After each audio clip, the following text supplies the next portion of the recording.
In the fall of 2023, Suunto released the Suunto Race, an AMOLED sports watch with a robust build, high quality materials and tons of interesting features, all for just under $450. This alone made it a very attractive option for many people, including myself, and it still is. Now, almost 1 year later, Suunto added a new model to the lineup with the Race S. You might think that it's simply a smaller version of the Suunto Race, but that's not the case. Because much like the Garmin Instinct 2X Solar isn't just a larger version of the Garmin Instinct 2, the Suunto Race S is also not just a smaller version of the Suunto Race. Overall, this new watch is definitely even more interesting. In this video we will discuss what makes the new S model of the Suunto Race so exciting and how it differs from the regular version. So let's get started and have fun.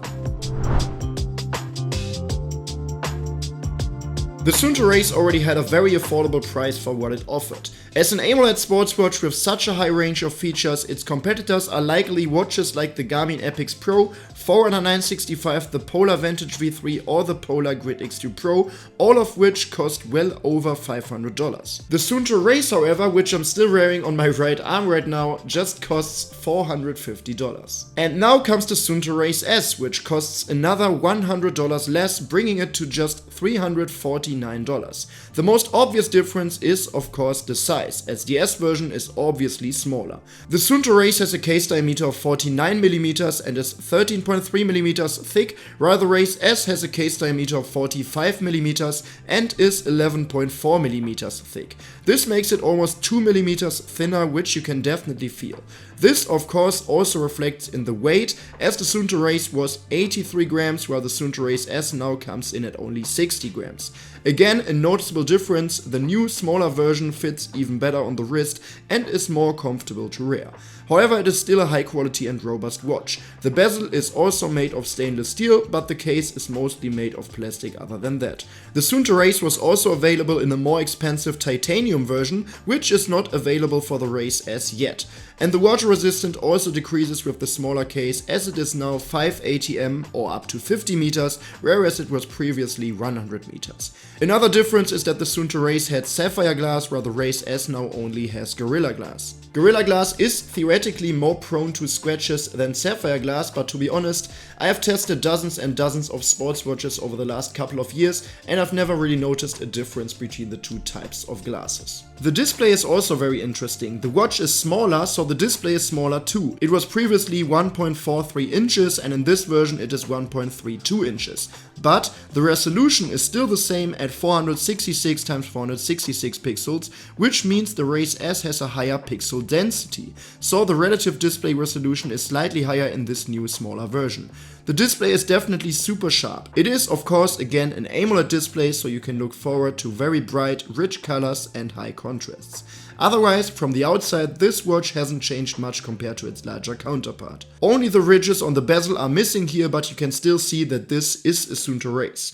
We can also operate the watch via touch, and it has the same 3 buttons on the case edge, with the middle button also functioning as a rotating crown. Speaking of optics, there are now 3 new watch faces which you can see here, but they will also come to the previous Suunto Race via an update, as well as to the Suunto Vertical and the Suunto 9 Peak Pro.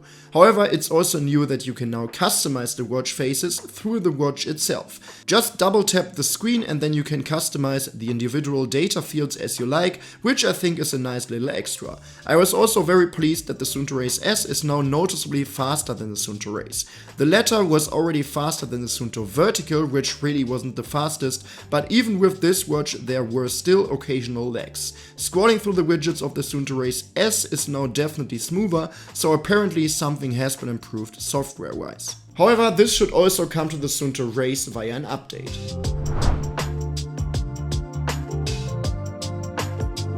A smaller case, of course, offers less space for the battery, resulting in slightly lower battery life. On paper, the Suunto Race had up to 16 days in everyday smartwatch mode, up to 65 hours in GPS mode, and up to 50 hours with multiband usage. The Race S now offers, in the same order, up to 9 days, 40 hours and 30 hours, which is a significant reduction.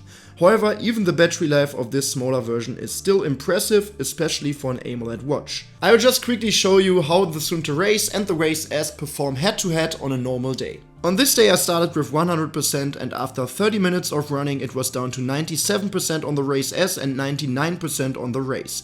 Then I went to the gym for about 45 minutes with the battery levels afterwards at 92% on the Race S and still 99% on the Race. After that I used both watches normally throughout the day, but not very intensively. I deactivated the always on mode on both and also turned off notifications, which conserved the battery. The next morning the Race S was at 88% and the Race at 97%. Thus, the smaller Race S would last about 8 to 9 days as indicated and the Race about 30 days. But that was because I didn't use the always on mode and turned off notifications. Normally I'd say the Race S lasts about 6 to 7 days and the Race about 20 days. So the battery life of the larger version is simply incredible, while the smaller Race S still has a great battery life for an AMOLED watch. There are also various training modes to save battery with different sensors and measurements being deactivated, so in extreme cases you can get up to 120 hours, but I'd only recommend this for extreme scenarios. Next, let's address a point I criticized about the Suunto Race, the accuracy of the optical heart rate sensor. It was especially inaccurate during strength training and overall not on par with many competitors. Apparently, Suunto took this to heart, as the new Suunto Race S now has a brand new sensor. At first glance we see it now has 4 LEDs instead of 2, and some software adjustments have supposedly improved accuracy as well. But does this really show in practice? When running, the results are very good. Except for negligible details, both curves are almost identical, and the average and maximum heart rates differ by only 1 beat per minute from the chest strap. So we have a deviation of less than 1%, making the watch very accurate for running. Therefore, I had high hopes for strength training as well, which is a much harder activity to track, but unfortunately I was disappointed. As we see here, the recording is still very inaccurate. The watch does not reliably capture the rapid heart rate increases, with the maximum heart rate deviating by almost 30 beats from the chest strap, resulting in a significantly lower average heart rate as well. And unfortunately, this wasn't just an outlier. Here's another session with similarly poor results. I have seen and read that some people had better experiences with the new heart rate sensor of the Suunto Race S, but I can't confirm that from my side. For me, the heart rate accuracy was just as inaccurate as with the Suunto Race. However, for activities like running or cycling, the watch is reliable.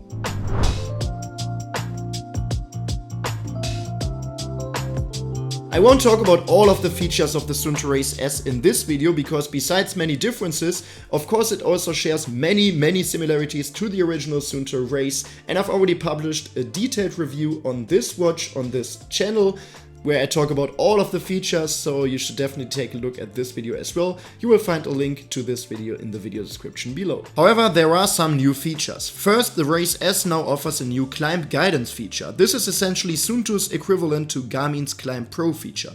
You can load routes onto the watch, which are then divided into different sections, specifically inclines and declines. So if you're planning a hike, you can see the route divided into steep sections, downhill sections, and so on. You can see this in the app, but also on the watch, where it shows you when each section is coming up, how far it is, how long the section is, and how steep it is. You can also see the profile based on this curve. This is definitely a useful addition for outdoor athletes. Another feature I find very useful, even though it might seem minor, is that during a workout you can now see all data even when you pause the workout. You simply see everything you were during the workout, it's just paused and you can then resume anytime. And then again, I won't go over all of the sports and training features of the Race S, as I've already covered these in the Suunto Race review, but let's quickly summarize them. The Race S also offers more than 95 profiles in training mode, including a triathlon mode. You can use the Suunto Plus features like the burner, which shows the ratio of fat and carbohydrates burned, or the Ghost Runner mode, where a ghost is created from your initial speed for you to compete against. There are various plus features available which you can add via the app. In the resources widget, similar to Garmin's body battery feature, your remaining body energy reserves are displayed. The watch can calculate your heart rate variability and offers several exciting training analysis tools, like the training stress score, which calculates the training load of individual workouts, the chronic training load value, which describes the long-term training load, and training stress balance, which indicates the ratio of your chronic and acute training load. load. So you really have some very exciting widgets for training analysis, helping you keep track of and manage your load to reach your goals faster. And again, it's definitely remarkable that the watch even offers all of these features, because for example, Garmin watches at this price point like the Venue 3 or the Forerunner 165 do not offer these long-term training analysis tools.